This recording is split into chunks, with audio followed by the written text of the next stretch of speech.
Riddlebobs, bedtime stories. Don't forget to subscribe.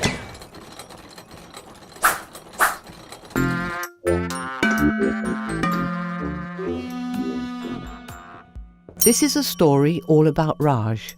And yes, he's a radiator. It didn't matter how hot it was. It could never be too hot for Raj. So it was just as well he was a radiator. "Bring me damp towels," he called from across the hall. "Bring me your wet washing and your socks." Anything that was cold or damp or just plain soaking wet loved Raj. And there was always room for one more on top. Timmy, his friend, had been hanging out on the line and had got frozen. I think I'm getting a cold," he sneezed. "Come and sit on my head while I find you some honey for your cold," said Raj kindly. And with Timmy on his head, they went into the garden. "I need some honey," he called. And Big Fat Bee came and landed beside him. "Follows me," said Big Fat Bee, and led Raj towards the rhododendron bush. Rhododendron is how you say it. "Wait here," he buzzed. "I'll be back as soon as I can." Raj had just settled down to wait when two long pink sticks came and planted themselves in front of him. "Oh, I've been imprisoned," he panicked. "I am a prisoner." And he shook the sticks as hard as he could. No, you haven't," said a large pink head, which dropped into view. "You're just shaking a leg. Well, two actually. Mine."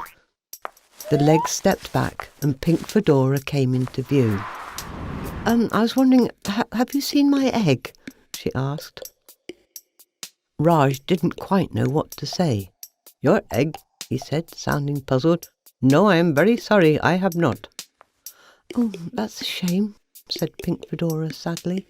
"It rolled away, and if it gets cold—" Cold, said Raj, horrified. No, we cannot have that. Come, we must quickly go and find it." Just at that moment, Big Fat Bee came back and wanted to know what all the fuss was about. It's a large blue egg," explained Fedora, "but please hurry." "It cannot go cold," finished Raj. I'll get the squad together," said Big Fat Bee, summoning his friends, who were soon zigzagging over the garden. It didn't take them long to find the missing egg. But there was a problem. Sitting next to the egg was Ratty, and the only thing on his mind was breakfast, and a lovely big blue egg would do nicely.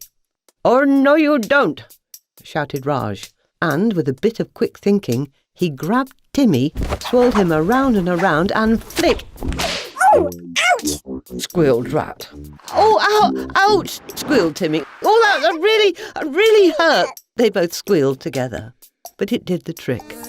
Ratty forgot all about breakfast and decided the best thing he could do was make a run for it. Tenderly, Pink Fedora nuzzled her egg. "Oh, it's still warm," she sighed with relief.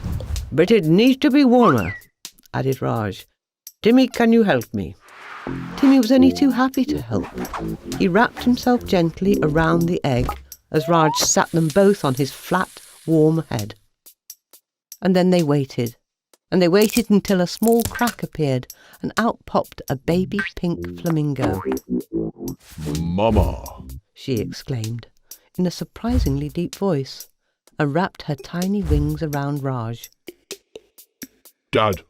she chuckled as she looked up, then embraced the long pink legs of her mummy. And that was it, really. Wherever Raj went, he was followed by a baby pink flamingo called Flora, holding Timmy in her beak. And wherever Flora went, Pink Fedora went too. "I think we are a very happy family," smiled Raj contentedly, and radiated.